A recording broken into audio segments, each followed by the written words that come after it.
చూపించినటువంటి నరేష్ గారు ఇప్పటి నుంచి చేస్తున్నటువంటి ప్రతి ఒక్క సినిమాని ఒక ట్యాగ్ లైన్గా అవ్వాలి అని మనస్ఫూర్తిగా కోరుకుంటూ నరేష్ గారి గురించి ఒక స్పెషల్ మ్యాషప్ వీడియో చూసేద్దాము.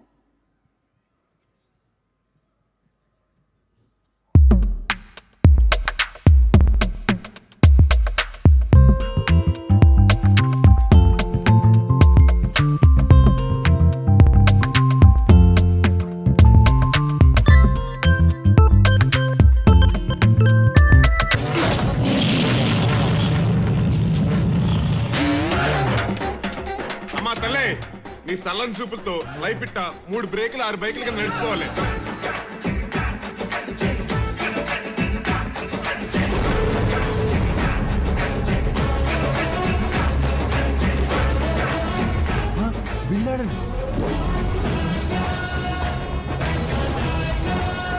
ఏ మందేయడానికి కంపెనీ అడుగుతున్నట్టున్నాడు. వాడు రమ్మంటుంది మందేయటాను కాదు మరి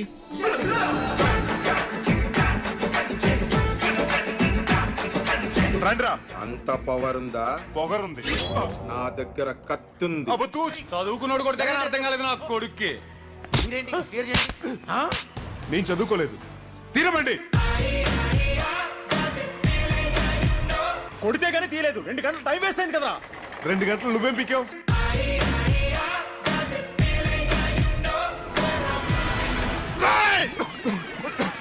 సాంబశివ, ఈ ఫ్యాక్షనిజం చేయడం చాలా కష్టమే సుమి. 10 కిలోమీటర్ల యువతలకు వస్తే గానీ వీళ్ళు ఎలా బతుకుతున్నారని మనకు కూడా తెలియలేదు.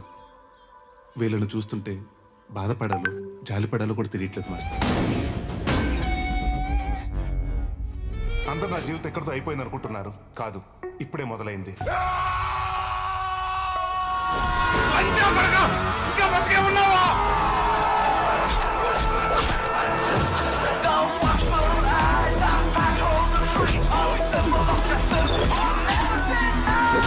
రేపు నేను కోర్టుకు అటెండ్ అయ్యే టైం కల్లా కనిపించకుండా పోయిన వాళ్ళందరినీ కళ్ళ ముందుకు తీసుకొస్తాను.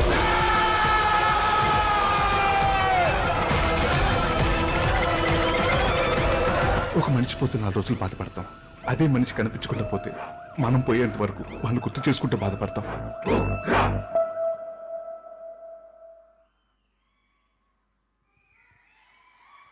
నరేష్ గారు ఇంకా ఇలాంటి పవర్ఫుల్ క్యారెక్టర్స్ ఎన్నిట్లోనూ మిమ్మల్ని చూడాలి అని మనస్ఫూర్తిగా కోరుకుంటూ ఉన్నాము. అండ్ నాంది సినిమాతో మనకి ఒక విక్టిమ్ స్టోరీని చూపించినటువంటి డైరెక్టర్ గారు ఇప్పుడు శివకుమార్ పోలీస్ స్టోరీని చూపిస్తూ ఉన్నారు. So inviting on stage